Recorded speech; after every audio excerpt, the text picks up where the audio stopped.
साल था 1985। इंडिया एक ऐसी लीगल केस का विटनेस बनने वाला था जिसका इम्पैक्ट आज भी हमें देखने को मिलता है। शाहबानो केस। शाहबानो इंदौर की एक मुस्लिम औरत जिसकी उम्र 62 साल थी। 40 साल की शादी के बाद उनके हस्बैंड मोहम्मद अहमद खान ने उन्हें ट्रिपल तलाक दे दिया। शाहबानो ने कोर्ट से मेंटेनेंस मांगा। उनके हस्बैंड का आर्ग्यूमेंट सिंपल था, मैंने इद्दत पीरियड तक पैसे दे दिए, मुस्लिम पर्सनल लॉ में बस उतना ही फर्ज होता है। केस फाइनली सुप्रीम कोर्ट तक पहुंच गया। सुप्रीम कोर्ट ने कहा कि सेक्शन 125 सीआरपीसी एक सेक्युलर लॉ है, यानी ये सब पर इक्वली अप्लाई होता है, चाहे कोई भी रिलीजन हो, और इस हिसाब से शाहबानो मेंटेनेंस पाने की हकदार थी।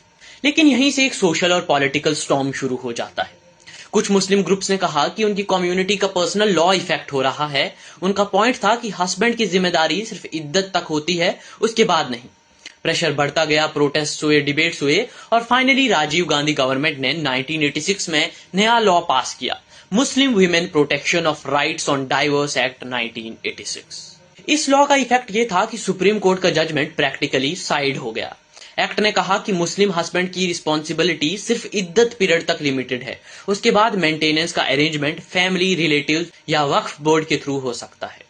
लेकिन कुछ ही साल बाद लॉयर डैनियल लतीफी सुप्रीम कोर्ट में जाते हैं और ये अपील करते हैं कि इंडिया में मुस्लिम औरतों को भी बाकी औरतों की तरह मैरिज और डाइवोर्स राइट्स मिलने चाहिए, जिसके बाद सुप्रीम कोर्ट ने वापस से डिसीजन दिया कि अब से मुस्लिम वुमेन के लिए भी सेम मेंटेनेंस का लॉ होगा। आपको क्या लगता है, क्या सुप्रीम कोर्ट का ये डिसीजन सही था? कमेंट्स में जरूर बताइएगा।